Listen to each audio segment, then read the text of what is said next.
Okay. तो संतों को राम राम। बहुत समय बाद मुलाकात हो रही है आप सबसे। काफी हफ्तों बाद लाइव सत्संग हो रहा है। बिकॉज काफी हेक्टिक शेड्यूल था। एक एक के बाद एक ट्रेवलिंग थी। आप सबको तो पता ही है।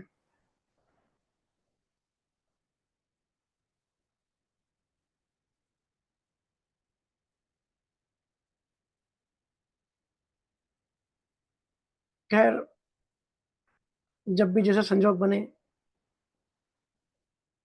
सत्संग का लाभ लेना चाहिए। जैसे मैं अक्सर कहता हूँ कि अगर रिकॉर्डिंग भी चल रही है तो उसको भी लाइव ही समझे, क्योंकि ज्ञान कहीं से भी मिले लेना चाहिए। और उसका अगर चेतना उठ जाती है तो पहली बार जब सुना था, उसके बाद जब चेतना उठ जाती है, उसके बाद कुछ नए डायमेंशन से हम ज्ञान को समझते हैं, ज्ञान को अनुभव करते हैं।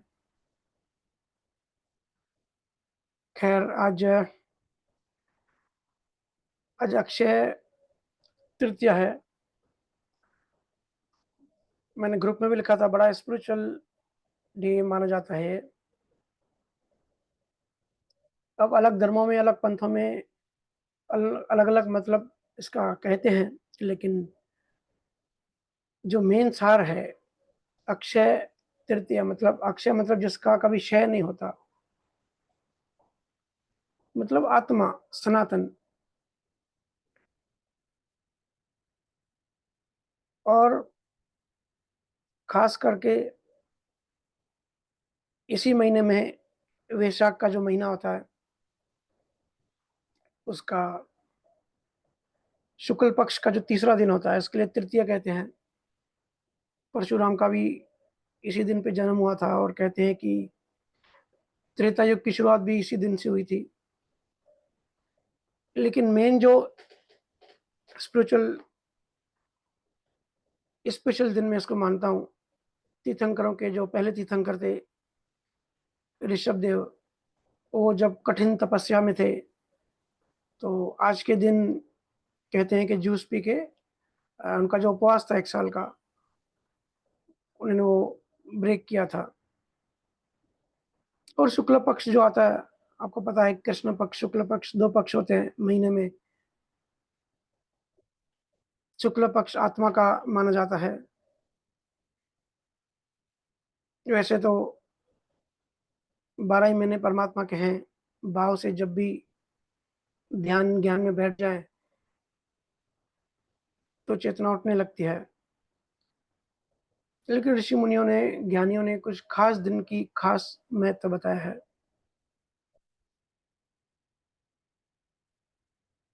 और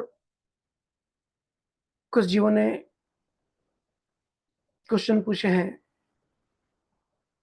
लेकिन क्वेश्चन शुरू करें उससे पहले, जो कश्मीर में पहलगाम में जो 26 मासूम लोग मारे गए, उसकी बात करते हैं।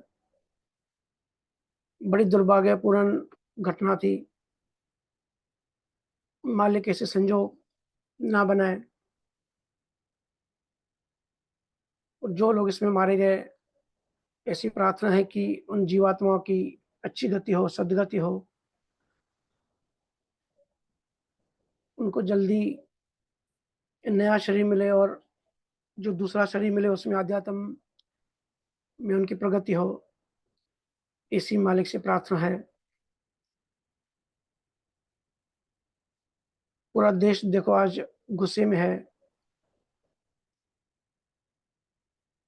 ये जो आतंकवादी होते हैं, ये 7वें पाताल से आते हैं। जो नारकीय जीव होते हैं ना, क्योंकि भयंकर हिंसक होते हैं। अहिंसक आदमी एक चींटी को भी नहीं मार सकता। तो ये 7वें पाताल से आते हैं, 7वें नरक से आते हैं, या जानवर गति से आते हैं। इनकी इसलिए इतनी हिंसक प्रवृत्ति होती है।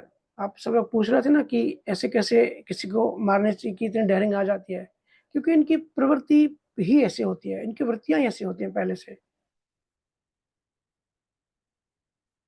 और आतंकवादियों का उद्देश्य होता है आतंक फैलाना, मतलब डराना, डराना और लड़ाना। तो हमको ना डरना है, ना लड़ना है। उनका जो उद्देश्य है, वो उद्देश्य पूरा नहीं होने देना है। क्योंकि हम सनातन आत्मा को मानते हैं, परमात्मा को मानते हैं। हम कहते हैं हम शरीर नहीं हैं, जीवात्मा भी नहीं है, हम तो सनातन हैं, परम तत्व हैं।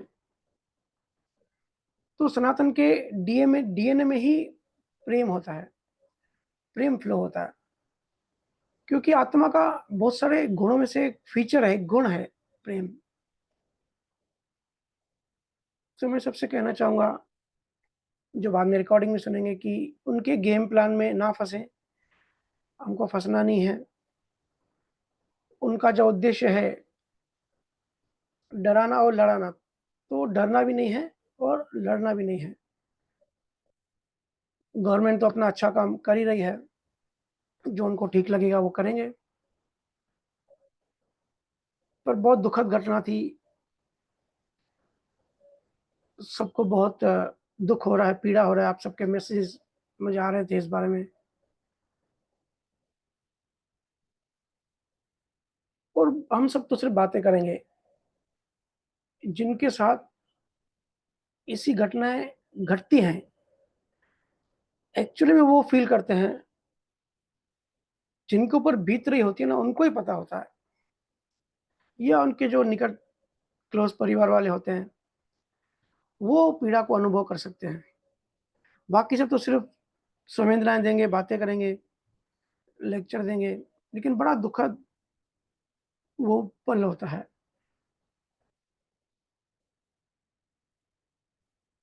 जिस पे बीतती है वही जानता है, और ऐसी घटनाएँ चित्त में डीप लेवल तक जाके बैठ जाती हैं, जिसको हम सदमा कहते हैं ना, ट्रॉमा। और ये ट्रॉमा ऐसा होता है, पूरी ज़िंदगी पे इसका असर हो जाता है, इससे छूट नहीं पाते। बहुत सारे लोग हैं, साइकोलॉजिकल थेरेपीज़ लेते हैं, फिर भी पूरी लाइफ़ ऐसी ट्रॉमा से बाहर नहीं आ पाते। वो ना सिर्फ़ ये जन्म, फिर जन्मों-जन्म वो कैरी होता है, क्योंकि संस्कार बीज पड़ गए, संस्कार पड़ गए, डर बैठ गया, भय बैठ गया। ट्रॉमा की तरंगें चित्त में घूमती रहती हैं, फिर आगे के जीवन में भी ये ट्रैवल करती हैं। और अगर इसमें ध्यान से देखें, इस घटना को अगर ध्यान से देखेंगे, समझेंगे पूरी होल स्टोरी, तो बहुत कुछ सीखने और समझने को भी मिलेगा। इसमें कई लोग थे जो बच गए, बिल्कुल थोड़े से डिस्टेंस पे सेव हो गए। ऐसी कई कहानियाँ आ रही हैं मीडिया में, और हर घटना से कुछ न कुछ सीखा जा सकता है। और अगर आध्यात्मिक दृष्टि से देखेंगे, तो एक अलग ही आपको एल्गोरिथम पता पड़ेगा। जैसे कि हमेशा हम चर्चा करते हैं कि जीवन भी पूरा लिखा हुआ है, और मृत्यु भी कब, कैसे, कहाँ होगी, वो भी लिखा होता है। अब ज्ञान की दृष्टि से समझें कि प्रकृति की एल्गोरिथम कैलकुलेशंस कैसे काम करते हैं।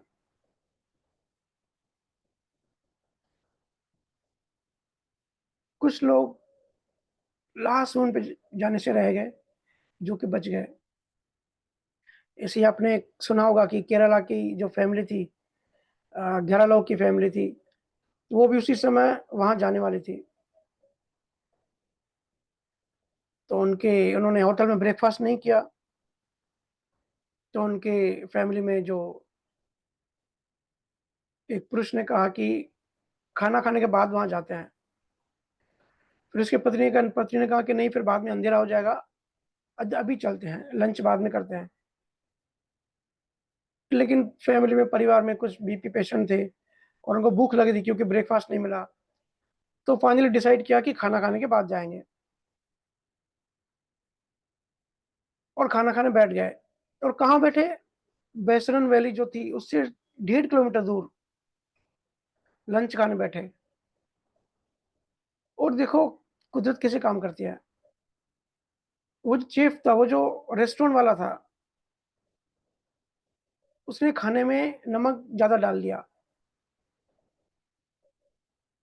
तो अभी जो फैमिली थी इन्होंने ऑब्जेक्शन उठाया क्योंकि बीपी के पेशेंट्स हैं। बोले हम ये खाना नहीं खा सकते। तो फिर होटल वाले ने बोला कि मैं आपको दूसरी सब्ज़ी बना के देता हूँ, आप थोड़ा-सा इंतज़ार करो। तो ये नमक ज़्यादा पड़ गया सब्ज़ी में, ये मिस्टेक हो गई। इसकी वजह से आधा पौना घंटा ज़्यादा बैठे उस रेस्टोरेंट में। फिर खाना खा के आधा पौना घंटा, 1 घंटा उनको लेट हो गया। फिर जब वो वहाँ जाने लगे, क्योंकि 1.5 किलोमीटर ही दूर था। 1 किलोमीटर ट्रैवल किया, 500 मीटर दूर था, तो वहाँ ऑलरेडी फायरिंग स्टार्ट हो चुकी थी। वो लोग वहाँ से भाग के आ रहे थे। तो फिर इनको समझ में आया कि वहाँ पे कुछ गड़बड़ है, तो उनकी जान बच गई देखो। अगर होटल वाला मिस्टेक ना करता, नमक ज़्यादा ना डालता, तो ये जल्दी खा के उस समय उसी पॉइंट पे जाने वाले थे, उसी समय पे जाने वाले थे। तो देखो, एक रेस्टोरेंट वाले की गलती की वजह से जान बच गई। और हम क्या करते हैं, कभी रेस्टोरेंट में जाते हैं, कभी मसाला या नमक ज़्यादा पड़ गया या ऐसा कुछ हो गया तो हम चिल्लाने लग जाते हैं। तो देखो कभी-कभी कैसी घटनाएँ, किस तरह की घटना से कैसे काम हो जाता है, कैसे कुदरत की कैलकुलेशन ने उनको रोक दिया।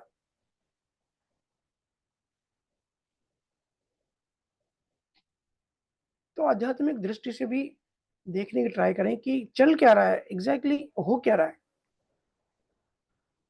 थोड़ा चेतना के पेड़ के ऊपर बैठ के ऊँचाई से ऑब्ज़र्व करें। बहुत बार होता है कभी-कभी हमारे मन के हिसाब से, हमारे मन के अकॉर्डिंग चीज़ें नहीं होती।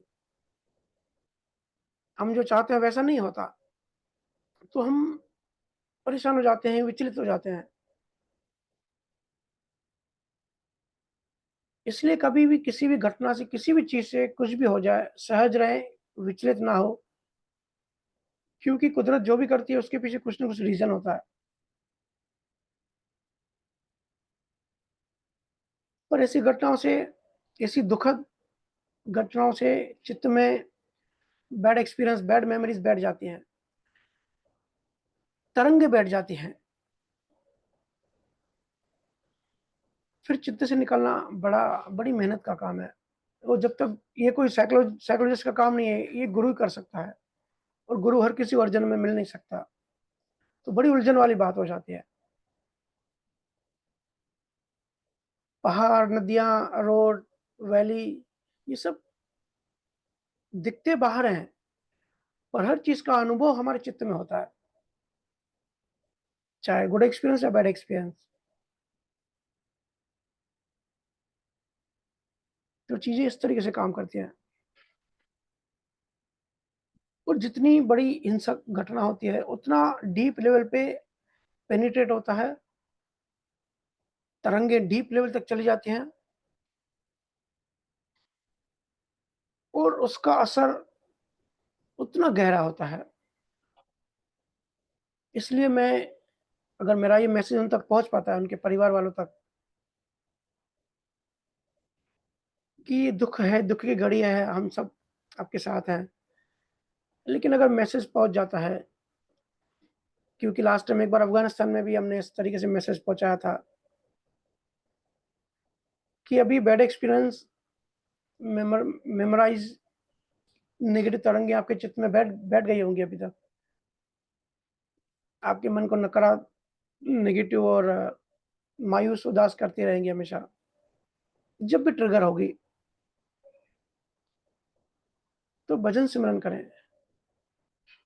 मंत्र बोलने से वहाँ से ध्यान हट जाता है, ध्यान कट जाता है। वो जो तरंगे हैं वो डेड हो जाती हैं, क्योंकि उनको फूड हमारी कॉन्शसनेस से मिलता है, हमारी चेतना से मिलता है।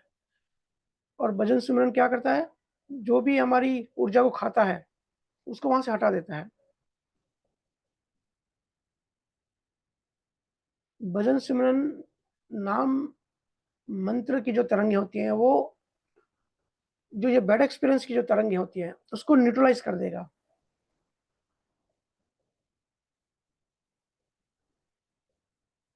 और क्योंकि हम सब बंदरों से आए हैं, हम सब भी एनिमल्स हैं, हम सबके अंदर थोड़े बहुत कम या ज़्यादा मात्रा में हिंसक भाव होते ही हैं। किसी में ज़्यादा होते हैं, किसी में कम होते हैं, किसी के बाहर आ जाते हैं, कभी-कभी पूरी ज़िंदगी पता नहीं पड़ता, बट अंदर हिंसा चलती है। इवन आप रोड पे भी जब जाते हैं, इसकी टेस्टिंग कैसे करें? अब रोड पे जाते हैं, 2 आदमी आपस में लड़ते हैं, जब झगड़ा चलता है, कैसे हम देखने बैठ जाते हैं? कैसे लोग खड़े होके सिर्फ़ खड़े होके अपना काम-धंधा सब छोड़ के सिर्फ़ देखते हैं कि अब मारा-मारी होगी, अब थोड़ा एंटरटेनमेंट होगा, अब थोड़ा मज़ा आएगा। हम इसलिए देखते हैं क्योंकि हमारे अंदर हिंसा है, क्योंकि लाइक अट्रैक्ट्स लाइक, हमारे अंदर हिंसा है तो हम हिंसा को लाइक करते हैं। तो हिंसा के जो भाव होते हैं हमारे अंदर वो स्टिमुलेट होते हैं, जब हम देखते हैं रोड पे लड़ाई-झगड़ा। इसलिए लोग अपना काम-धंधा सब छोड़ के इम्पोर्टेंट काम पे जा रहे हैं, गाड़ियाँ रुका के लड़ाई देखने बैठ जाते हैं। ऐसा भी नहीं होता कि उनकी हेल्प करनी है, सिर्फ़ देखने लगते हैं बस, कि एन्जॉय करें। या जो मूवीज़ होती हैं, हिंसक मूवी जैसे घटिया मूवी आई थी, क्या नाम था? एनिमल। वो एनिमल मूवी एनिमल्स के लिए ही थी। अब मुझे समझ में नहीं आता वो कितनी हिट कैसे हो गई? लेकिन मूवी पसंद आई लोगों को, इसका मतलब कितनी हिंसा अंदर भरी है लोगों के। क्योंकि हिंसक प्रवृत्ति को ही ऐसी मूवीज़ पसंद आएगी। तो इसलिए जब लोग लड़ते हैं, हम सब देख के उसको एन्जॉय करते हैं। और ख़ास बात, 2 आदमी रोड पे लड़ते आपस में हैं, पर गालियाँ एक-दूसरे की महिलाओं को देते हैं, एक-दूसरे की स्त्री को देते हैं, फैमिलीज़ को देते हैं। माँ और बहन से कम बात ही नहीं करते। अरे भाई लड़ तुम रहे हो, गालियाँ एक-दूसरे की फैमिली जो घर बैठे हैं, जिनको दूर-दूर तक कुछ पता नहीं है, उनको दे रहे हो। पर हमारा समाज ऐसा है, हमारा मन ऐसा है, हमारा कलेक्टिव जो चित्त है, वो इस तरीके से काम करता है।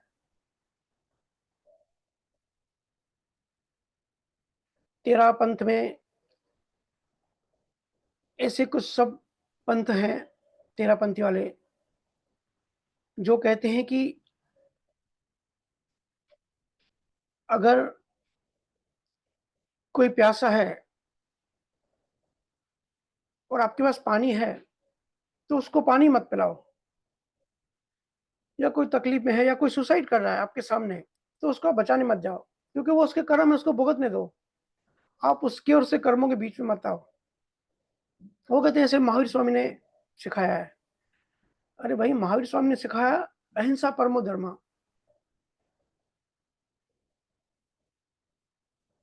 अहिंसा महावीर स्वामी का अगर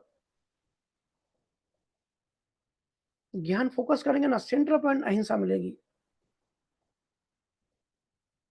महावीर स्वामी कहते हैं, सहज बनो, कोमल बनो, इतने सहज, इतने कोमल बनो, किसी को सपने में भी हाथ मत उठाओ। चेतना उठाओ, हाथ मत उठाओ। पर ये लोग क्या से क्या बनते जा रहे हैं। महावीर स्वामी के ज्ञान को अब जब तक चेतना उस लेवल तक नहीं पहुँचेगी, तब तक तो मिसकम्युनिकेशन हो जाता है, अर्थ का अनर्थ हो जाता है।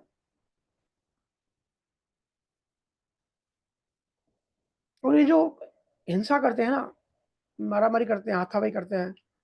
हम मुंबई में लोकल ट्रेन में भी देखते हैं, थोड़ी-सी बात हो गई, इतने लोग अशांत हैं, थोड़ी-सी बात हो गई, थोड़ी-सी आर्गुमेंट हो गई, सीधा हाथापाई पे आ जाते हैं। तो कमज़ोर लोग हाथापाई करते हैं। जितनी चेतना कमज़ोर होगी, जिनको आत्मबल नहीं है, चेतना उठी हुई नहीं है, वही हाथापाई में उलझ जाता है। उसको इंटरेस्ट आता है, उसको मज़ा आता है। तो वो तो इंतज़ार में ही रहते हैं कि कोई मिले, थोड़ा-सा उलझ जाए तो फिर हिंसा पे आ जाए। ये शो करता है कि चेतना कितनी कमज़ोर है।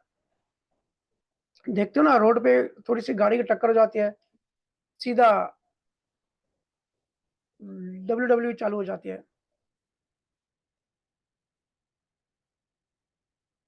अहिंसा का मतलब है इतना ध्यान रखो कि किसी को आपके आपकी वजह से अकारण किसी को कोई दुःख ना हो, कोई तकलीफ ना हो।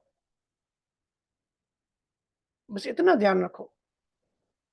कठोर नहीं बनना है कि किसी की हेल्प नहीं करनी है, किसी को कोई प्यासा है, किसी को पानी नहीं पिलाना है।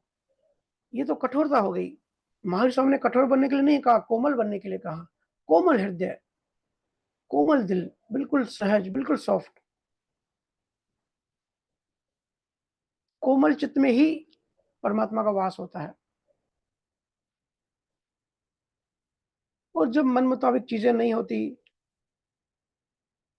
हम जो चाहते हैं वो नहीं होता, तो आँखों में आँसू आ जाते हैं। मन बड़ा भारी हो जाता है, बड़ी शिकायतें निकलती हैं अंदर से। एक मायूसी, एक उदासीपन आ जाता है, दुःख होता है। पर उस समय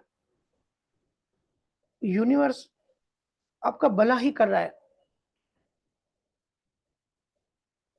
जो कुदरत है, जो यूनिवर्सल कॉन्शसनेस है, जो एल्गोरिथम है,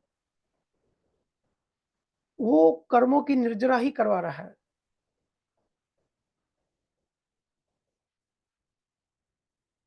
इसी को दूसरी भाषा में कहते हैं, जो हरि की इच्छा। कहते हैं ना, जो हरि इच्छा। गोस्वामी तुलसीदास ने बड़ा इस पे मजाकिया अंदाज में अच्छे-अच्छे वचन कहे हैं।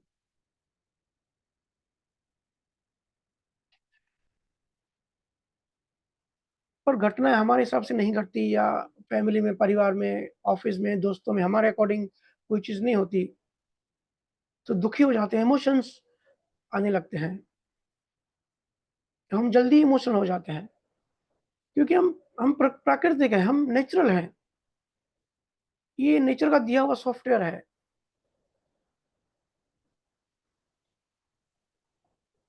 हमको अच्छा नहीं लगता, लेकिन कुदरत का अलग ही काम है। उसके पीछे अलग लॉजिक होता है कुदरत का, अलग कॉज़ होता है।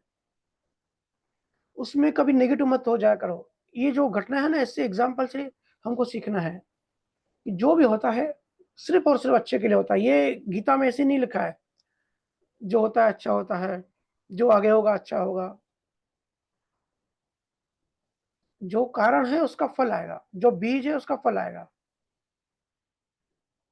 और इमोशंस को रिलीज़ करना होता है, या रेचन करना होता है। हम जब भजन सिमरन करते हैं, क्या करते हैं?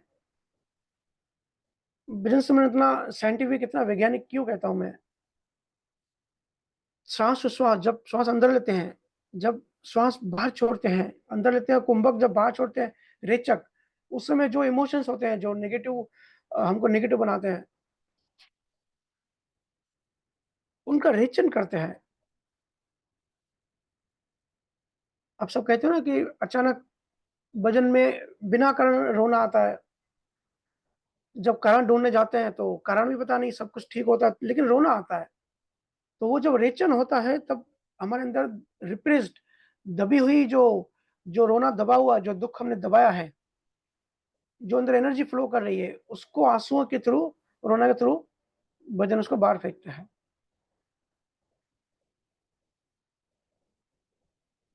इमोशनल ब्लॉकेजेस हो जाते हैं। ये जो स्थान-स्थान हम खोलते हैं ना, स्थान-स्थान में इमोशंस ब्लॉक्ड हो जाते हैं। इनको भजन सिमरन खोलता है। क्या हुआ?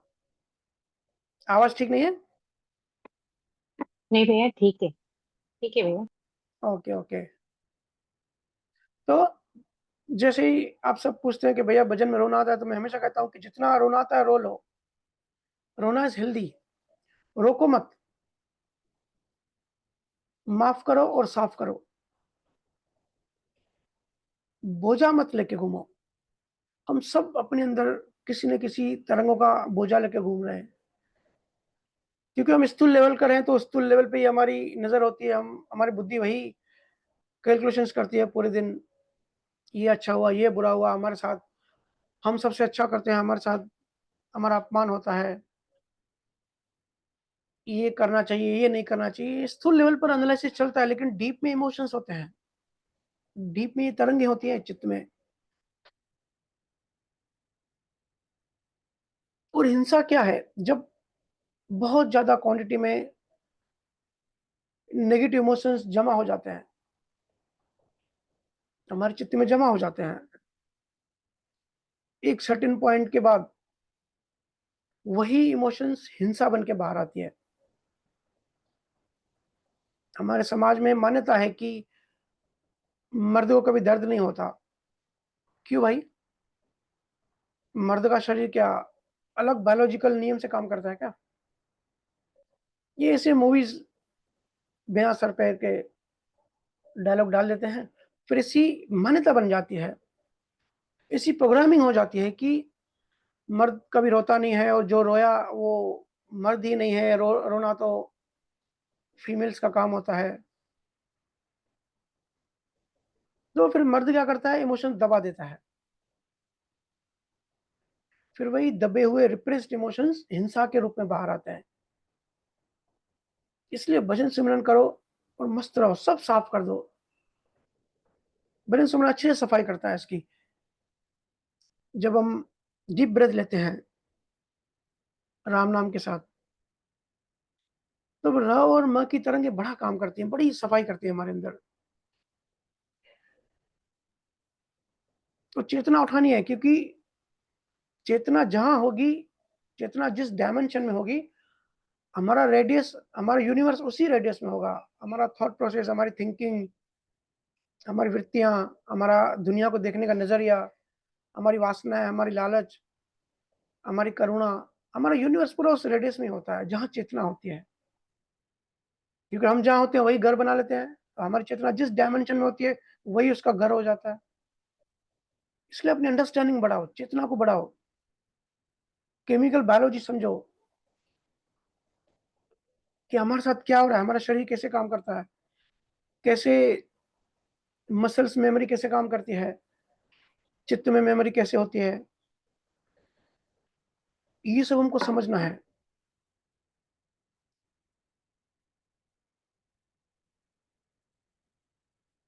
ज्ञानी जो होते हैं हमारे हिंदुस्तान में, बहुत सारे ज्ञानी, ऋषि मुनि, संत, सतगुरु हो गए। ज्ञानी को पूरा अस्तित्व पता होता है, उसी को अनुभव ज्ञान कहते हैं। कोई शास्त्रों का रट्टा मारना, इतने करोड़ स्वर्ग हैं, इतने नरक हैं, इतने भगवान हैं, इतने देवता हैं, वो अध्यात्म नहीं है। अध्यात्म मतलब सिंपल समझना, अंडरस्टैंडिंग, खुद को समझना कि हमारा अस्तित्व क्या है, हम कौन हैं, कहाँ से आए, क्यों आए, और ये अवेयरनेस हमारे आसपास जो जो भी चीज़ें चल रही हैं, ये कैसे चल रही हैं, सिर्फ समझना, अनुभव करना। ज्ञानी ज़रूरत पड़ने पर बुद्धि का भी उपयोग करता है, अहंकार का भी उपयोग करता है, पर उसको गुलाम नहीं होता, क्योंकि वो पूरा समझता है, सिस्टम पूरा पता है, और जिसका हमको पूरा सिस्टम समझ में आ जाता है, हम उसके स्वामी हो जाते हैं।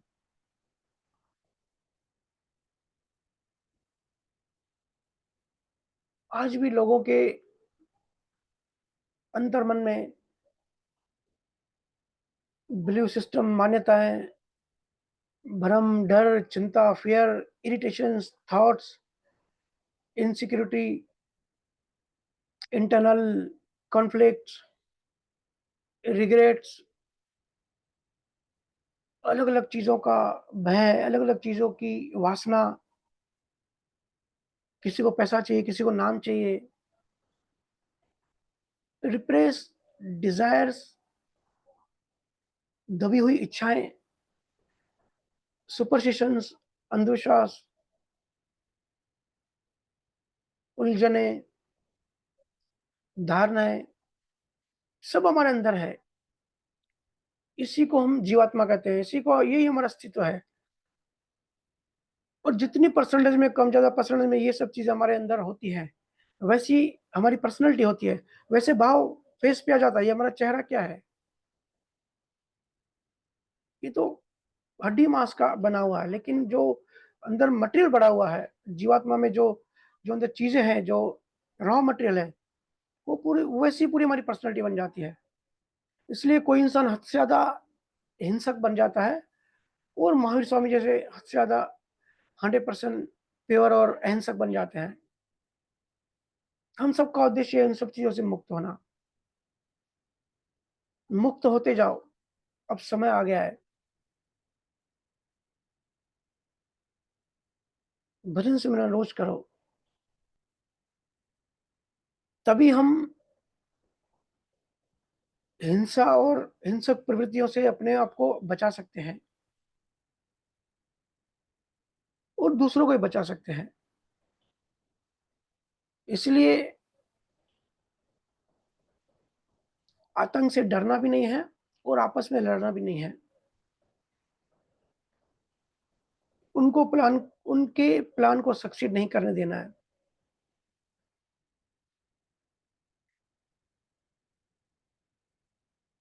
और याद रखना, जीवन में सब कुछ नहीं मिलता जो हम चाहते हैं। हमारी तो इच्छाएँ ऐसी होती है कि पूरा रिमोट कंट्रोल हमारे हाथ में हो। हम अपने आप को जीवन का सेंटर समझते हैं। और बात को समझो, हमारे हिसाब से सब चीज़ें नहीं हो सकती।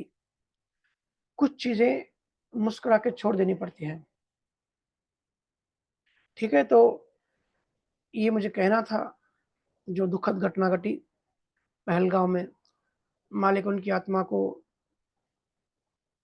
सद्गति दे, ऐसी हमारी प्रार्थना है। अभी आप लाइव क्वेश्चन पूछ सकते हैं अगर किसी का होगा तो। जी भैया। विक्की मेहता, इंदौर से। आप अपना माइक अनम्यूट कीजिए।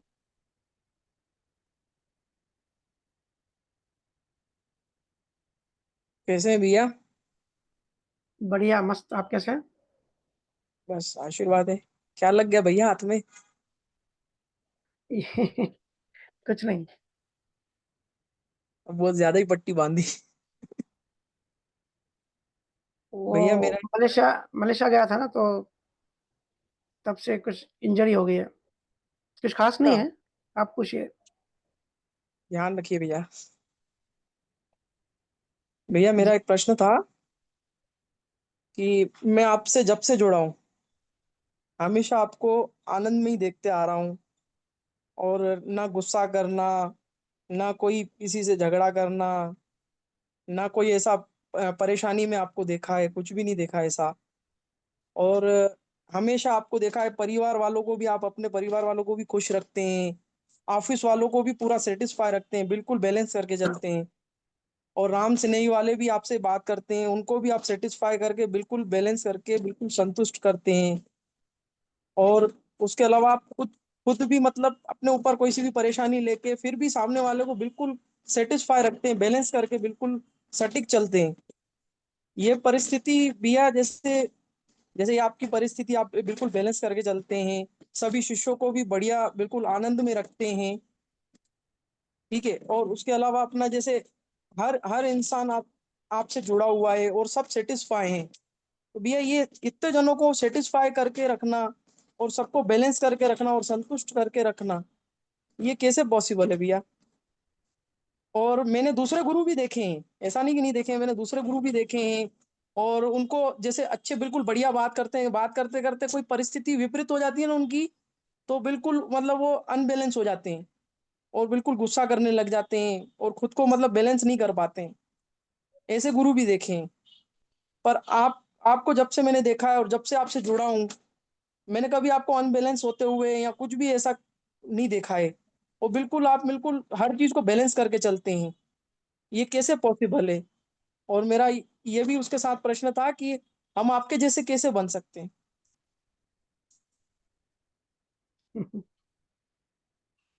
क्या कहूँ भैया इसमें? आह, देखो मैं अगर कुछ करता होता, तो मुझे याद भी होता और मैं बता भी सकता। आपने कहा कि आप सबको बैलेंस करते हो, सबको साथ लेके चलते हो, फैमिली को भी खुश रखते हो, तो मुझे पता नहीं मैं खुश रखता हूँ कि नहीं। कुछ करता होता तो मेरे पास मैं बता भी पाता और मुझे याद भी होता कि इसका ये फ़ॉर्मूला है, इसकी ये ट्रिक है। अब जैसा जो है, जो सहज जो होता है वो बस होता जाता है, करता तो मैं कुछ भी नहीं हूँ, सब अपने आप हो जाता है। और आपने कहा कि सब आपसे सैटिस्फाइड रहते हैं, तो मुझे ये भी नहीं पता कि कौन सैटिस्फाई रहता है, कौन नहीं रहता। और क्या कहूँ अभी इस पे? बस आपने कहा कि ऐसे कैसे बन सकते हैं, तो फ़ोकस एक ही जगह पे रखना है कि हम यहाँ मुक्त होने आए हैं।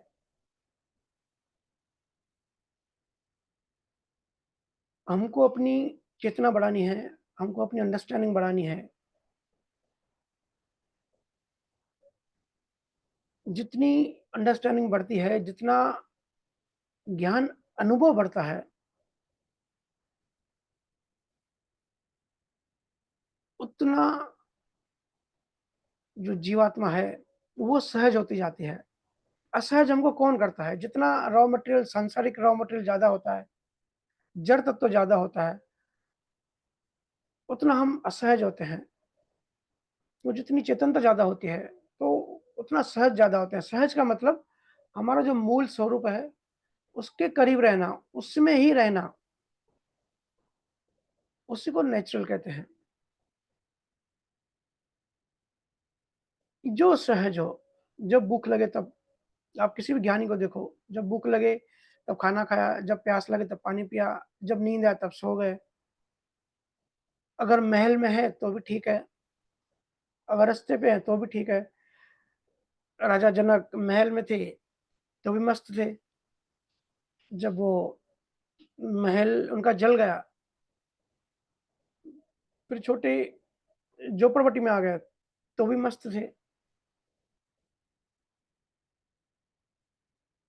कहने का मतलब जब हमारा अनुभव ज्ञान बढ़ता है, जब हम अपने करीब मतलब स्वरूप के करीब जाते हैं,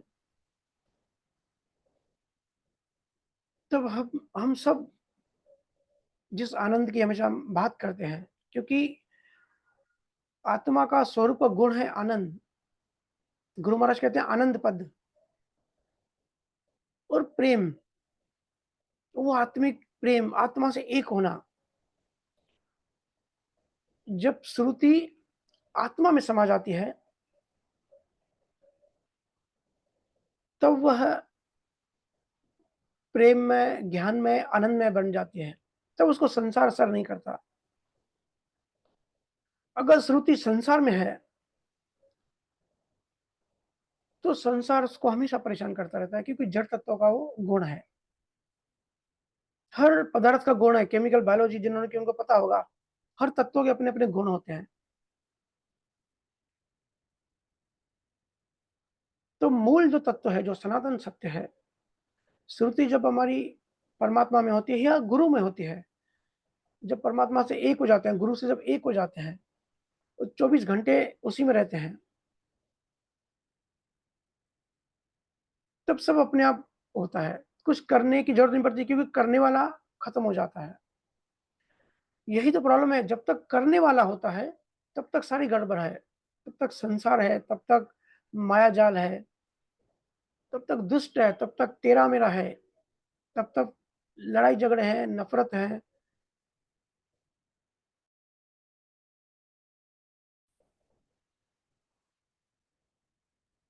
छीनने की प्रवृत्तियाँ हैं। जब श्रुति शब्द में समा जाती है, तो कुछ नहीं चाहिए होता है, क्योंकि ऑलरेडी हम मालिक हैं। मालिक को क्या चाहिए होता है? तो फोकस इस बात पे रखना है। इसलिए ज़्यादा ग्रंथ की ज्ञान की बातें मैं कम करता हूँ, क्योंकि इन्फॉर्मेशन भजन सिमरन में डूब के अनुभव करना एक बात है, और ग्रंथ पढ़ना, यूट्यूब पे सुनना, इन्फॉर्मेशन कचरा जमा करना अपनी मसल मेमोरी में या मन के अंदर, वो बिल्कुल दूसरी बात है। हमको फोकस करना है ज्ञान अनुभव पे, कि हमारा अनुभव बढ़े, हमारी अंडरस्टैंडिंग बढ़े, हमारी चेतना उठे। बस वो जब फोकस होता है तब चीज़ें अपने आप होती हैं, और जैसे-जैसे हमारा डेवलपमेंट होता है, वैसे-वैसे देखो, जितना जो अज्ञानी होता है, जिसकी चेतना लोअर लेवल पे होती है या लोअर डायमेंशन में होती है, वैसे ही उसकी प्रवृत्ति हिंसक होती है, मांसाहार होती है, दूसरों को परेशान करने की होती है, गॉसिप करने की, दूसरों की लाइफ में इंटरफेयर करने की होती है। उसकी प्रवृत्ति दूसरों को तकलीफ देना या एडिक्टेड होना, चालबाज़ी करना, इन सब में उलझा रहता है। और जिसकी चेतना उठने लगती है, वो जिस परसेंटेज में उठती है, ये वृत्तियाँ छूटती जाती हैं। और नेचुरल है, जिसकी चेतना लो लेवल पर होगी, उसको अहंकार बड़ा होगा, कर्ता भाव बड़ा होगा, और कर्ता भाव बड़ा है तो कर्म ज़्यादा बनेंगे। फिर नेक्स्ट जन्म में इसी तरह की हिंसक आतंकवादी बन के आते हैं। इसी तरह का हमारा जीवन होता है। और अगर अध्यात्म में चेतना उठने लगी, तो नए कर्म कम बनते हैं। जब गुरु से ज्ञान मिलता है, कर्मों का विज्ञान समझ में आता है, तो नए कर्म बनने की जो फ्रीक्वेंसी है, वो कम होती जाती है। तो नेचुरल है, जब क्वांटिटी कर्मों की कम हो जाएगी, तो नेक्स्ट जीवन जो होगा, वो जीवन अच्छा होगा, शांत होगा, सहज होगा, रिलैक्स्ड होगा, संजोग पूरे आध्यात्मिक बनेंगे। ये पिछले जन्मों की कमाई होती है, एक जन्म की नहीं, कई जन्मों की सीरीज़ होती है। फिर संजोग हमारे वैसे बनते हैं।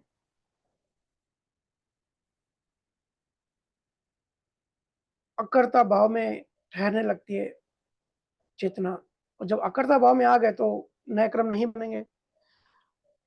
और अगर कोई क्लाउड में, प्रकृति में संचित कर्मों के भंडार में अगर कोई कर्म रह भी जाते हैं, तो ज्ञान अग्नि, अनुभव अग्नि से उन कर्मों को जला देते हैं। तो जो कर्म ही नहीं रहते हैं, जो हमको असहज बनाते हैं, जो हमारे आनंद को ब्लॉक करते हैं, जो हमारे लव को, हमारे प्रेम को जो रोकने का काम करते हैं, जब वही नहीं रहते, तो रास्ता बिल्कुल सहज और मस्त होता है।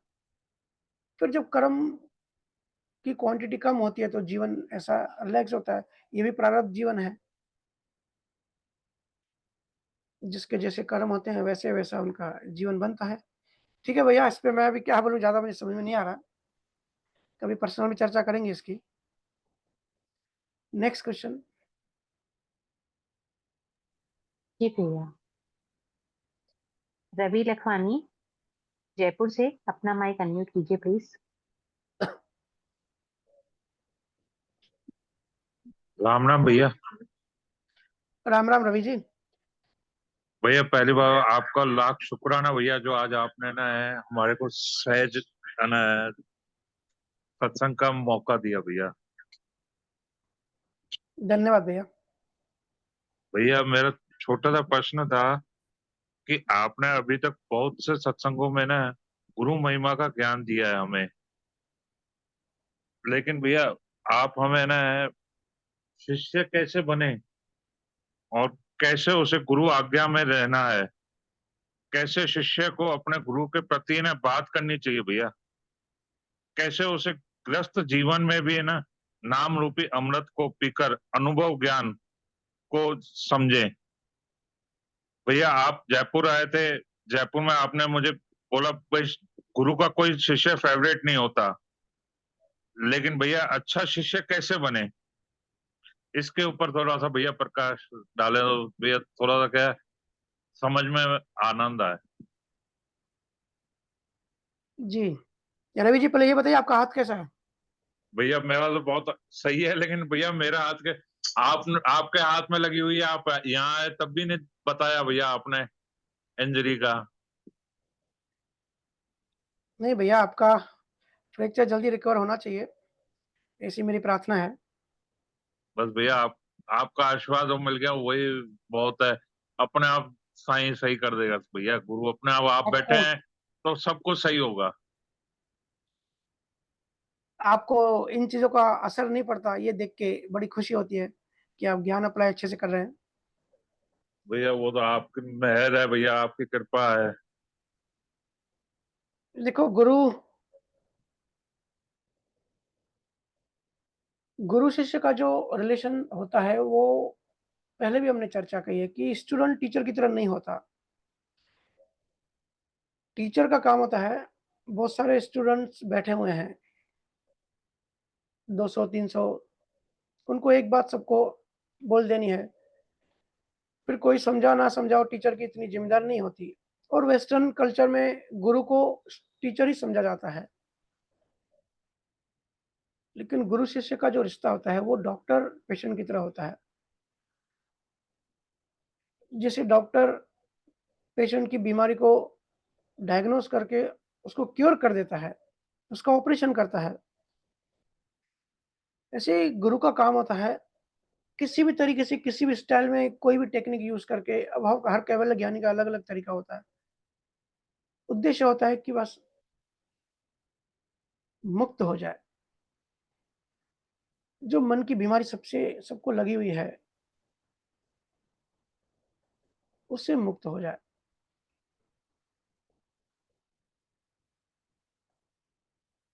समय ऐसा चल रहा है कि कुछ चीज़ें कभी भी डायरेक्ट नहीं बोली जा सकती, क्योंकि फिर अंधविश्वास फैल जाता है। अब इसमें भी बड़े मज़े की बात है कि कई जीव पूछते हैं, विश्वास क्या है, अंधविश्वास क्या है और श्रद्धा क्या है? हर पंथ में कहते हैं गुरु पे विश्वास करो। मुझे कहते हैं कि लेकिन आप कहते हो कि गुरु पे शक करो। देखो, तो हर चीज़ समझनी है बड़े गहराई से, क्योंकि बड़ा नाज़ुक ये सब्जेक्ट होता है। समाज में हम देखते हैं कई सो कॉल्ड गुरु भी आ जाते हैं। फिर जब हम न्यूज़ में देखते हैं तो हमारा मन विचलित हो जाता है कि भई विश्वास करें, ना करें, किस पे विश्वास करें? पहले इंसान फँसा हुआ है अपनी परेशानियों में। इसलिए अध्यात्म में आता है कि ज़िंदगी में अंधेरा है, किसी गुरु के पास जाओ। गुरु का दूसरा नाम ही है प्रकाश, रोशनी, कि गुरु के पास जाओ, रोशनी मिले। फिर वहाँ भी अगर परेशानी नज़र आती है, तो आदमी बड़ा परेशान हो जाता है, कन्फ्यूज़ हो जाता है। तो देखो, मैं हमेशा कहता हूँ,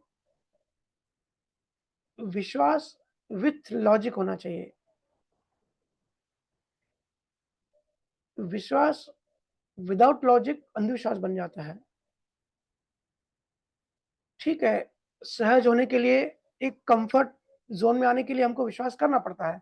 जैसे आप प्लेन में बैठते हो, तो हमको विश्वास होता है, हम देखते हैं पायलट, पहले पायलट की इंट्रोडक्शन देते हैं कि पायलट अच्छा है। हम विश्वास करते हैं कि अच्छी कंपनी है, अच्छी एयरलाइन है, पायलट को एक्सपीरियंस होगा, उसको पता होगा कि प्लेन कैसे उड़ाना है। तो हम यात्रा का मज़ा लेते हैं क्योंकि विश्वास है। अगर शक करेंगे तो हम पूरी यात्रा हम टेंशन में होंगे, चिंता में होंगे, कहीं प्लेन क्रैश ना कर दे। तो विश्वास ज़रूरी होता है जीवन में। इसी बात का फ़ायदा सो कॉल्ड गुरु उठाते हैं। तो इसलिए मैं इसमें जोड़ देता हूँ कि विश्वास विथ लॉजिक। कल ही किसी ने पूछा, किसी चर्चा हो रही थी, क्योंकि गुरु ज्ञान स्वरूप नहीं होते, सच्चे गुरु विज्ञान स्वरूप होते हैं। जैसे आप सब प्रेम करते हैं मुझे, या जिसका जो भी गुरु होता है अपने गुरु से प्रेम करता ही है और करना भी चाहिए।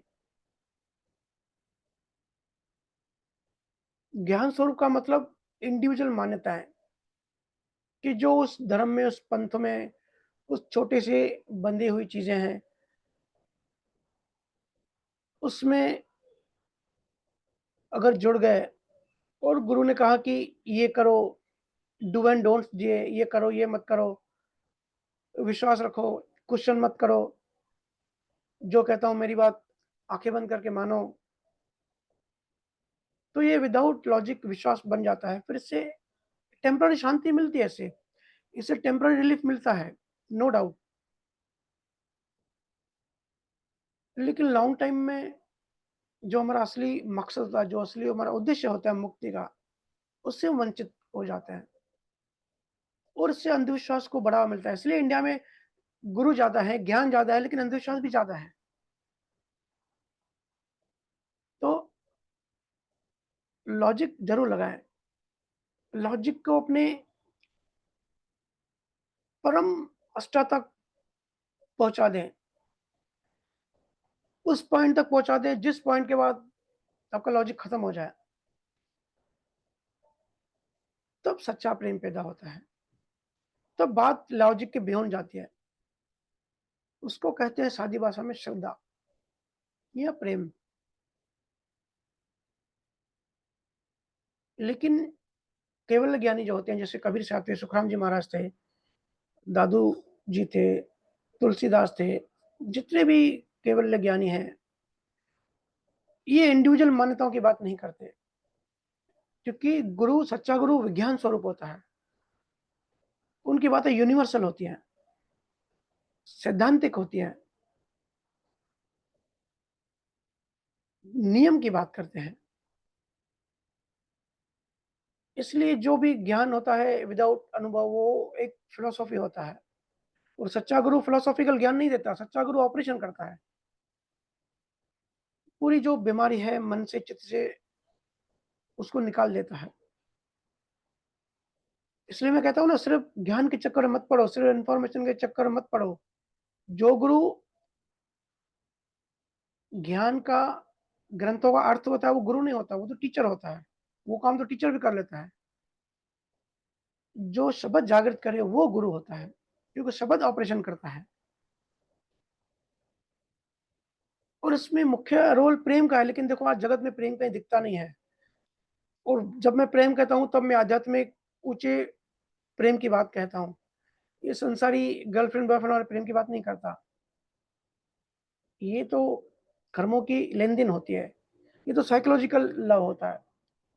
मैं स्पिरिचुअल लव की बात करता हूँ।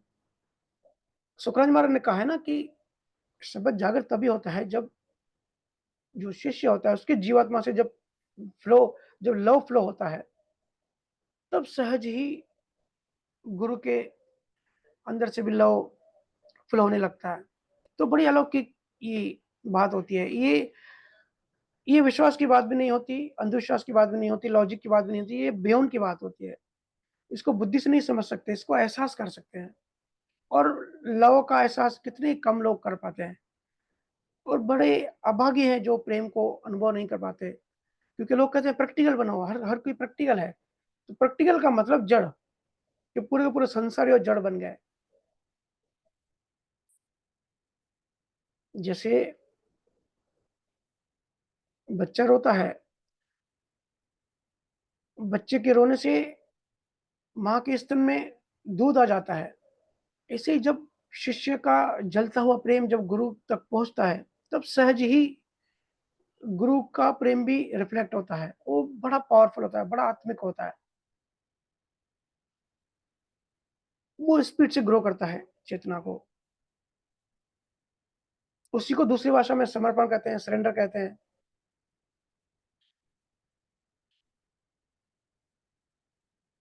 देखो ज्ञान तो बहुत सुनते हैं, ज्ञान तो सभी सुनते हैं। लेकिन जिसकी बात दिल तक ना पहुँचे,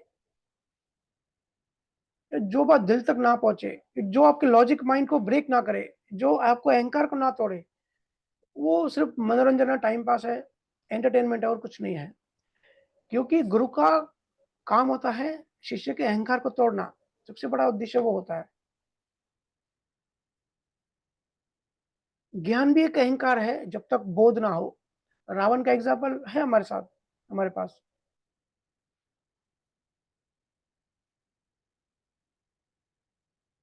गुरु ये बोध कराते हैं, कि जो हम है नहीं, हमारा अस्तित्व पूरा नकली है, पूरा इल्यूजन है। फिर अहंकार किस बात का?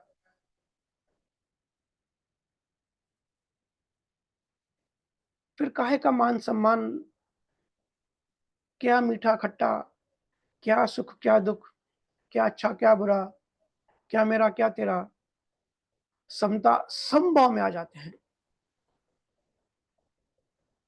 क्या गरीब, क्या अमीर, क्या हिंदू, क्या मुस्लिम, ये सब लेबल्स हैं, सब मन के लेबल्स हैं। हम परमात्मा हैं, परमात्मा किसी लेबल का मोहताज नहीं है।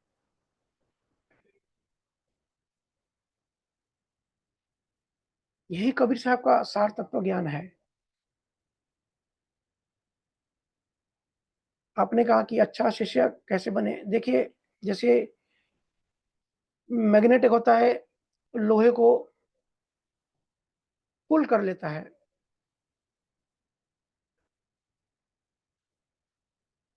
ऐसे ही हर चेतना की एक नेचुरल प्यास होती है कि जहाँ से आए वापस जाएँ। हमारी असली तड़प ही वही है कि हम परमात्मा से मर जुड़ना चाहते हैं, मिलना चाहते हैं, लेकिन मिल नहीं पाते।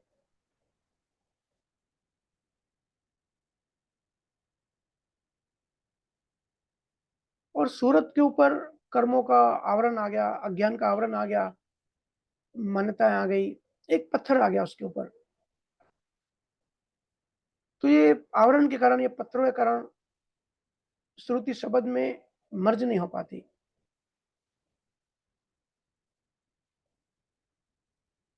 अच्छा शिष्य वही है जो इस समय मतलब कलयुग में गुरु की आज्ञा माने। क्योंकि ज्ञान विज्ञान अथाह है, हर चीज़ नहीं समझ सकते। जीवन बड़ा छोटा है। 70, 80, 100 साल में की उम्र में क्या समझ सकते हैं हम? बुद्ध कहते हैं, जितने जंगल से जा रहे थे, बोले जितने ये पेड़ हैं, जितने पेड़ के पत्ते हैं, उतना मैं ज्ञान बता चुका हूँ, लेकिन जो पत्ते नीचे गिरे हुए हैं जंगल में, इतना ज्ञान अभी भी बताना बाकी है। तो बता नहीं सकते, लेकिन अनुभव करा सकते हैं। और जो गुरु की आज्ञा में रहते हैं, और हम सब क्या कहते हैं, कोई रॉकेट साइंस नहीं, ऐसी कोई बात नहीं है जो हमारा जीवन, हमारा जिस डायमेंशन में हम हैं, वहाँ कोई डिस्टर्बेंस आए। घर में रहना है, काम करना है, बिज़नेस करना है, जैसे है वैसे क रहना है, सिर्फ़ आधा 1 घंटा सिमरन करना है और 23 घंटा परमात्मा की याद में रहना है, वो काम करना है, ऐसे भाव रखने हैं, जिससे हम मुक्त हो जाएँ। और हर बुधवार जो हम चर्चा करते हैं कि सत्संग सुनना है, उसके अलावा भी अगर समय मिलता है तो अपने-अपने इंडिविजुअल रूटीन में। और तीसरी बात, जो गुरु से ज्ञान मिला, जो ज्ञान हमारा अनुभव हुआ, गुरु को धन्यवाद भी नहीं कह सकते, इतना हमको मिलता है।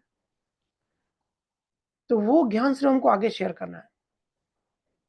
क्योंकि जीव तो मोक्ष में चला जाता है, लेकिन गुरु को यहाँ बहुत कार्य करना होता है।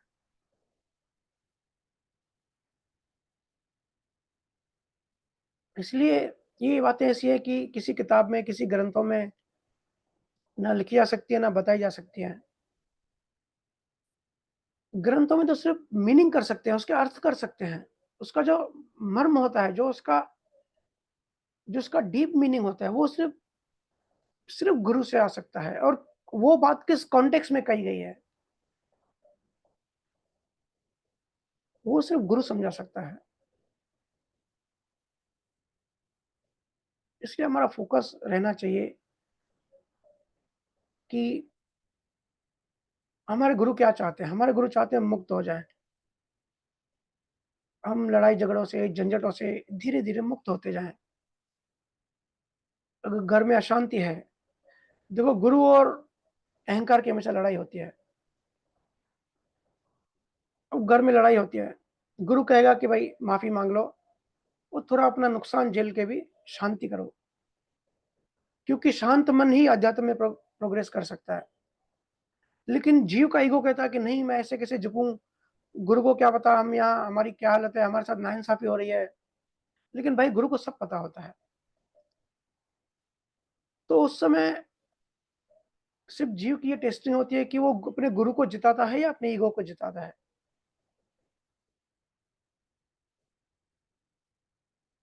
और बहुत बार ऐसे होता है कि गुरु हार जाता है, ईगो जीत जाता है।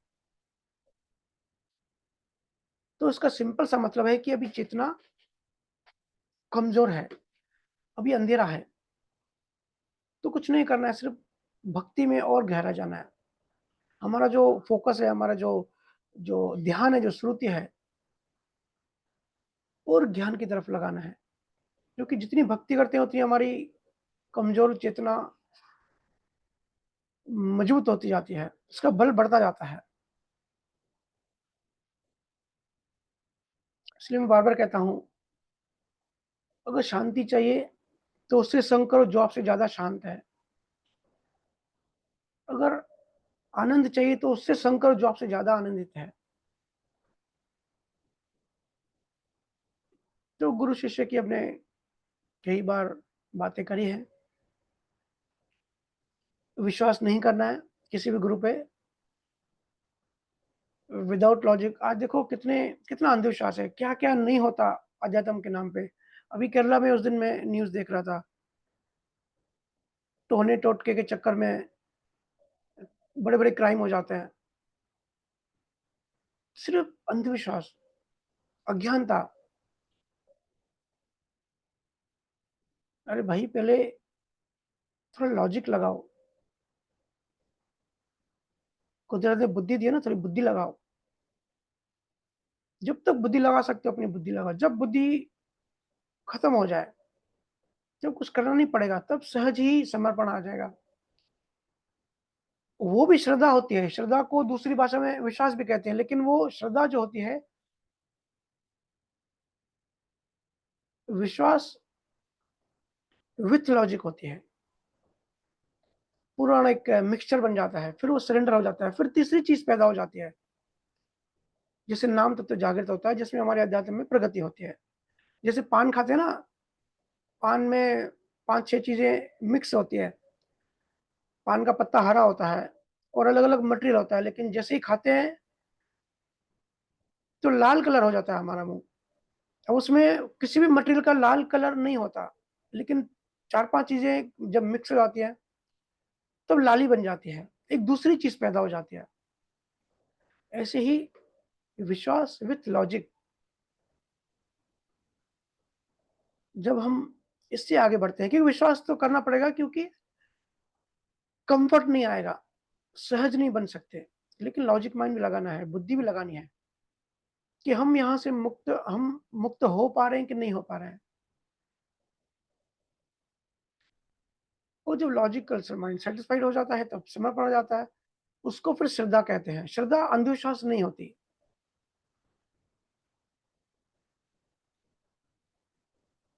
इसलिए पहले रिसर्च करें। किसी को भी अपना गुरु जल्दी से ना बनाएं। गुरु बड़ा महंगा होता है। अगर हम आसानी से, पता है, कहते हैं कि टाइम तो नहीं हो गया ना, बहुत सारे पंथों में कि गुरु की इतनी वैल्यू नहीं करते, क्योंकि गुरु बड़ा सस्ता अवेलेबल होता है। गए और बस गुरु बना लिया, उसने शिष्य बना लिया। लेकिन इसका ये इतना आसान नहीं होता। और वो भी जो सरेंडर होता है ना, जैसे बहुत सारे आश्रम होते हैं, लाल कपड़े, गुरु लाल कपड़े पहन के बैठते हैं, बड़ी दाढ़ी होती है, मूर्तियां मूर्तियां होती हैं, बड़े परिचय चमत्कार की बातें फेमस होती है उस गुरु की। तो जीव जब जाते हैं तब गुरु को सरेंडर नहीं करते। वो जो डेकोरेशन होती है ना, कि आश्रम बड़ा है, करोड़ों लोग हैं, बड़ी बड़ी मूर्तियां हैं, तो एक्चुअली गुरु को सरेंडर नहीं होता, वो सरेंडर इस डेकोरेशन को होता है। और कोई इसमें डाउट वाली बात नहीं है। फिर थोड़े समय में वो इंसान गुरु से दूर हो जाता है। तो मैं कहता हूँ, अगर गुरु से विश्वास उठ गया तो कभी विश्वास था ही नहीं। अगर गुरु से संबंध हटा लिए तो कभी संबंध था ही नहीं। वो जो संबंध था, वो जो सरेंडर था, वो उस डेकोरेशन पे था। इसलिए इतनी महान, इतनी वैल्यू वाली चीज़ को इतना सस्ता हमने बना दिया है। अहंकार बीच में तरंग बेचता रहता है। इसलिए डेकोरेशन में नहीं पड़ना है। कबीर साहब कहते हैं ना कि सिर्फ़ गुरु से ज्ञान लेना है। मोल करो तलवार का, पड़े रहे दो म्यान। म्यान जो ऊपर-ऊपर के कपड़े हैं, ऊपर-ऊपर का जो है, उसपे ध्यान मत दो। जो तेज तर्रार तलवार जैसा ज्ञान है गुरु का, उसका मोल करो। और गुरु का कोई फ़ेवरेट ये अच्छा या बुरा नहीं होता, क्योंकि शब्द एक ही होता है। जैसे एक दिए से 100 दिए जलते हैं, तो 100 दियों की जो ज्योति होती है वो सेम होती है। ऐसे ही गुरु शिष्य का रिश्ता शब्द की वजह से होता है। शब्द एक रस्सी होती है। तो कोई अपना, कोई पराया आध्यात्मिक लेवल पे, आत्मिक लेवल पे या जीवात्मा के लेवल पे कोई कम अच्छा, कोई ज़्यादा अच्छा, कोई फ़ेवरेट ना फ़ेवरेट नहीं होता है। हाँ, शरीर के लेवल पे कोई ज़्यादा क्लोज़, ज़्यादा दूर हो सकता है, क्योंकि वो प्रारब्ध कर्मों की वैसी लेन-देन होती है। हमारे गुरु से भी रिश्ता होता है पिछले जन्मों का। तो उन रिश्तों के कारण वो आगे-पीछे हो सकता है, लेकिन जो फ्लो ऑफ लव होता है, जो फ्लो ऑफ ज्ञान होता है, जो करुणा होता है, वो सबके लिए इक्वल होता है। मैंने कहा ना, गुरु का काम होता है अहंकार को खत्म करना, उसका अस्तित्व खत्म करना। गुरु से नया जन्म मिलता है, जब शब्द मिलता है ना, हम तो ऐसे ही गुरु पूर्णिमा के दिन बोल देते हैं, गुरु ब्रह्मा, गुरु विष्णु, ऐसे सब गाने कर देते हैं, लेकिन इनकी मीनिंग नहीं समझते। गुरु को ब्रह्मा, विष्णु, महेश के ऊपर क्यों कहते हैं? क्योंकि ब्रह्मा क्या करता है? पैदा करता है। विष्णु मेंटेन रखता है। महेश खत्म कर देता है। तो गुरु का जो काम है, वो पहला महेश की तरह होता है। गुरु सबसे पहले अहंकार को तोड़ता है। पहले तो पैदा करता है, फिर अहंकार को तोड़ता है। फिर उसको ज्ञान की अवस्था में उसको मेंटेन रखता है। इसलिए गुरु को ब्रह्मा, विष्णु, महेश से भी ऊपर माना जाता है, कि गुरु से नया जन्म मिलता है, नया जीवन मिलता है।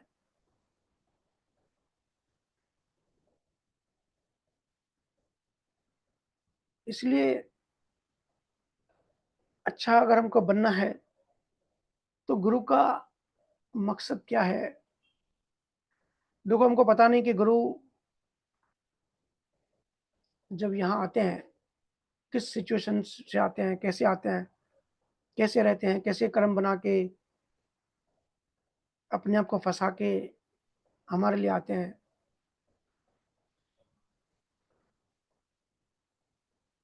तो उनका मकसद जानना ज़रूरी होता है, कि उद्देश्य क्या है? और सिर्फ़ गुरु को सपोर्ट करते हैं उद्देश्य में आगे बढ़ना। और सपोर्ट कैसे करते हैं? सिर्फ़ खुद का उद्धार करना है। जो भी ज्ञान मिलता है, जो भी ज्ञान समझते हैं, सुनते हैं और जब भजन सिमरन करते हैं, अपने डीप में जाते हैं, अंदर का जो अस्तित्व है उसको समझने की कोशिश करते हैं, तब ये अस्तित्वगत जो जीवन है, सिर्फ़ फ़िज़िकल शरीर की बात नहीं है, पूरा अस्तित्व, चित्त क्या है, बुद्धि क्या है, मन क्या है, सूक्ष्म शरीर क्या है, उसके पीछे कारण शरीर क्या है, श्रुति क्या है, महाकरण शरीर क्या है, कैवल्य शरीर क्या है, मोक्ष क्या है। गुरु का उद्देश्य होता है कि जीवात्मा इन सब चीज़ों को समझे, अंडरस्टैंड करे और मुक्त हो जाए। लेकिन हम क्या करते हैं, जब सत्संग सुनते हैं, जब गुरु से मिलते हैं, 1-2 दिन असर होता है, लेकिन वही फिर बह जाते हैं संसार की नदियों में, संसार की वासनाओं में, संसार के कैलकुलेशंस में। गुरु को बड़ी तकलीफ होती है, बड़ी फाइट करनी पड़ती है, बड़ी मेहनत करनी पड़ती है परमाणुओं को हटाने में से। लेकिन हम अपने अहंकार को वापस बढ़ाना चाहते हैं। बहुत लोग अध्यात्म में भी अहंकार को बढ़ाना चाहते हैं। बहुत लोग अभी अनुभव हुआ नहीं, अभी बेबी स्टेप लेने शुरू नहीं किए, गुरु बनने की आसक्ति आ जाती है। अरे भई, आग है, आग की तरह होता है। पहले खुद को जलना पड़ता है। कोयला कार्बन होता है, जल के डायमंड बनता है।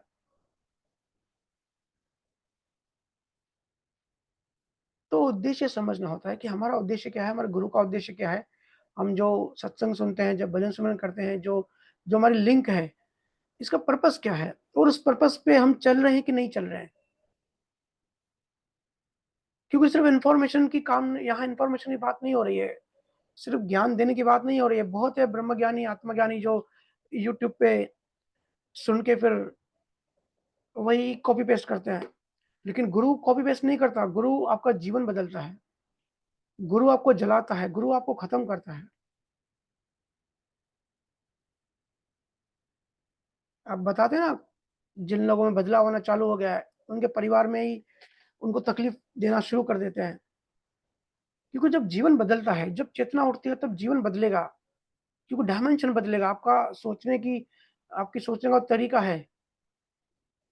जैसे-जैसे चेतना ऊपर चढ़ेगी, डायमेंशन ऊपर चढ़ेगा, बदलता जाएगा, आप खाली होते जाओगे। पहले किसी ने अपमान कर दिया, नुकसान कर दिया, रिएक्शन नहीं, बहुत रिएक्शन आता था, अभी रिएक्शन नहीं आ रहा है।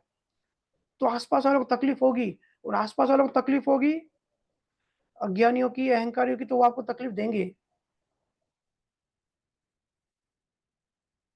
कि ये बदल कैसा गया? तो सच्चा अध्यात्म, सच्चा गुरु जीवन बदलता है, इन्फॉर्मेशन नहीं देता। इसलिए गुरु से सिर्फ बौद्धिक रूप से ही नहीं जुड़े, एक भावनात्मक लगाव भी होना चाहिए।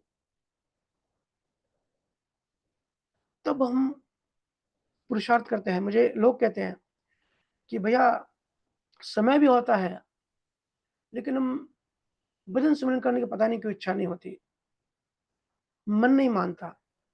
तो मैं कहता हूँ, अरे भाई, मन की माननी है, हमको तो मन से छूटना है, मन की क्यों मान रहे हो? अगर मन मना कर रहा है, उस दिन ज़्यादा बैठो।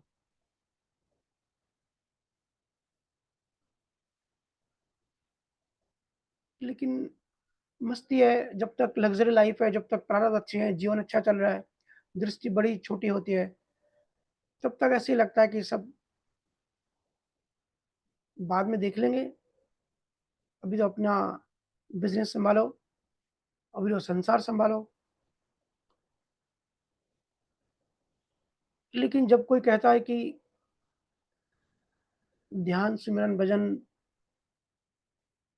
समय होने के बाद भी, संजोग होने के बाद भी नहीं बैठ पाते या बैठने की इच्छा या भाव नहीं करते, तो वो संजोग तो प्रारब्ध आ जा रहा है।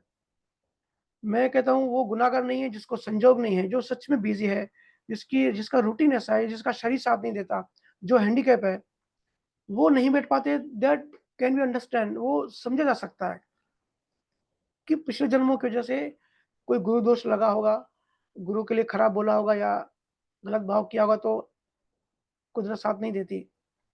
लेकिन भाव तो कर सकते हैं, कोशिश तो कर सकते हैं।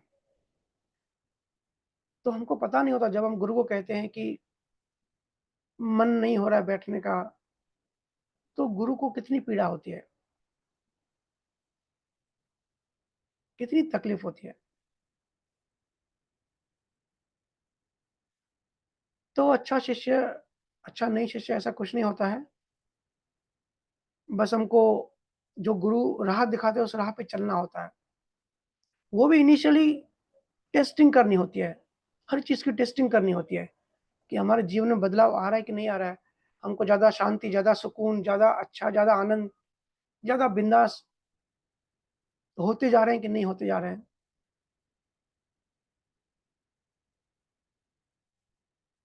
क्योंकि ये जीवन साइंस है, ये प्रैक्टिकल साइंस है। आध्यात्मिक जो है वो प्रैक्टिकल साइंस है। फिलॉसफी, थ्योरीज़, मुझे कई लोग कहते हैं कि मैंने कबीर के ज्ञान पे पीएचडी करी है, तो बड़ी हँसी आती है। कबीर साहब खुद अनपढ़ थे, उनके ज्ञान पे पीएचडी कैसे कर रहे हो? बोले उनके जो दोहे हैं, उनकी जो जो साखियाँ हैं, उनके अर्थ करते हैं, उनकी जो स्पेलिंग मिस्टेक्स होती हैं, जो कहना चाहते हैं, कहीं-कहीं उनकी भोजपुरी भाषा थी, तो उस भाषा को हम ठीक करते हैं। अरे भाई, भाषा को ठीक करोगे, अगर दोहे पढ़ के या इतनी स्टडी 15-20 साल पढ़ना पड़ता है, इतनी स्टडीज़ करके जो फ़िलॉसफ़ी में पीएचडी करते हैं, इतना आसान मामला होता तो वो लोग मोक्ष में चले गए होते। लेकिन सबसे ज़्यादा डिप्रेशन में वही होते हैं, आनंद तो दूर की बात है। क्योंकि स किताबों से, ग्रंथों से शब्द जागृत नहीं होता। शब्द एक आग है, जो जीवन को ही बदल देती है, पूरा जला डालती है। ध्वनि, जब हम कहते हैं कि ध्वनि सुनो, जो जीवात्मा होती है, देखो हमारा ये शरीर आता-जाता रहेगा, ये जो बायोलॉजिकल शरीर ना, ये तो मर जाएगा। अस्तित्व किसका है? जीवात्मा का। घूमती, भटकती कौन है अलग-अलग शरीरों में? जीवात्मा, या जिसको गुरु महाराज दूसरी भाषा में नव तत्व लिंग शरीर कहते हैं, उसका अस्तित्व है। वो ब्रह्म से बना, जब से यूनिवर्स है तब से यात्रा हमारी चल रही है, एज़ अ जीवात्मा। तो मृत्यु शरीर की होती है, क्योंकि ये सब तत्व अपने-अपने उसमें लीन हो जाते हैं। जीवात्मा की मृत्यु नहीं होती, जीवात्मा का लय होता है, लीन होता है। इसको उर्दू में फ़ना कहते हैं, फ़ना हो जाता है शब्द में।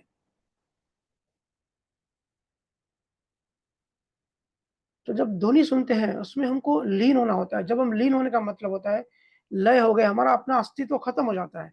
गुरु महाराज इसी चीज़ को दूसरे एग्ज़ाम्पल से समझाते हैं कि एक नमक का पुतला बनाया और समुद्र में डाल दिया।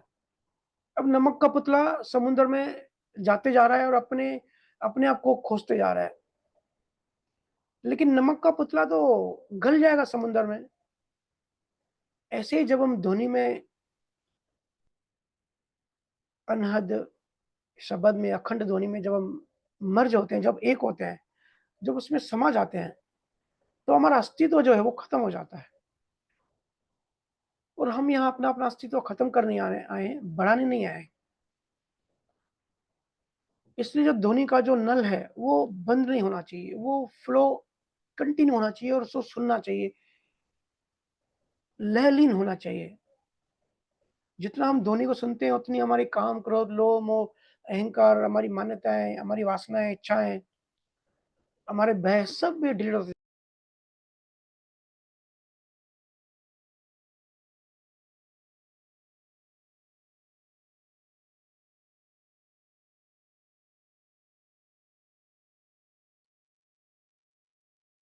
भैया क्या शायद नेट का प्रॉब्लम हो गया है।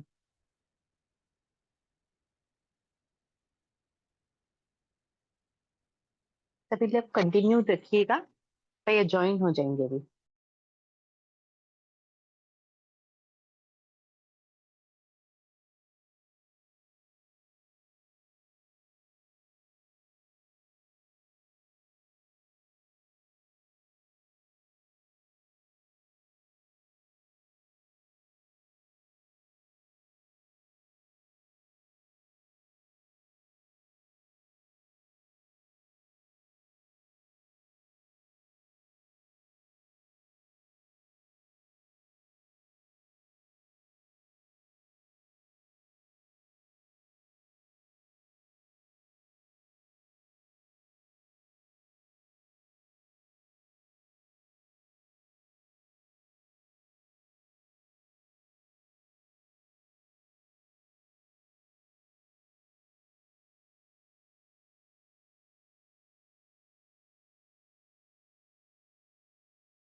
राम राम सभी को।